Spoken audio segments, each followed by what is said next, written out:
गांव में सास बहू और उनका परिवार रहता था।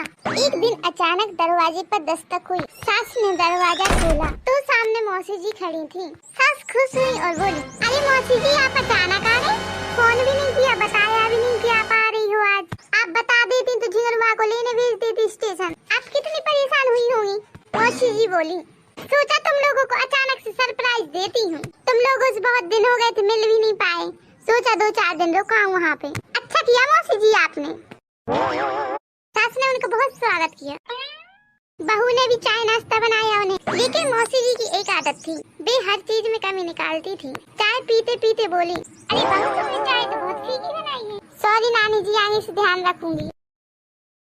दोपहर में जब मौसी जी खाना खाती हैं, तब मौसी जी बोली, अरे बहू, सब्जी में नमक तो बहुत कम है और खीर भी तुमने अच्छी नहीं बनाई। बहू चुपचाप मुस्कुराती रही। अगले दिन मौसी जी ने कहा, बहू, आज मैं तुम्हें स्वादिष्ट खीर बनाना सिखाती हूँ। बहू ने कहा, मौसी जी ठीक है नानी जी, सिखाइए आप खीर बनाना। मौसी जी रसोई में थी, खीर बनाने लगी, लेकिन बातों बातों में चीनी डालना भूल गए। जब खीर तैयार हुई, सब खाने बैठ गए। देखो बहू, ऐसे बनती है खीर, मैंने कितनी अच्छी खीर बनाई। चलो बाहर टेस्ट करके देखना कितनी अच्छी खीर है। ठीक है नानी जी, चलिए।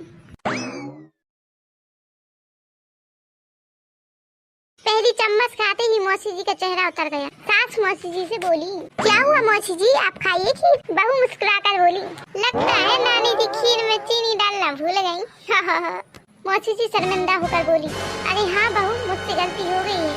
तब बहू बोली, कोई बात नहीं मौसी जी, गलती तो सबसे होती है, इंसानों ही से तो गलती होती है और किससे होगी। मौसी जी को अपनी गलती समझ में आ गई। उन्होंने बहू से कहा, बहू तुम बहुत समझदार हो, मैं हर बात में कमी निकालती रही, लेकिन तुमने कभी बुरा नहीं माना और लौट कर मुझे जवाब भी नहीं दिया। बेटा, उस दिन के बाद मौसी जी ने शिकायत करना छोड़ दिया और सबके साथ हंसी खुशी रहने लगी। सीख, दूसरों की कमियां निकालने से अच्छा है उनकी अच्छाइयों को देखना सीखो।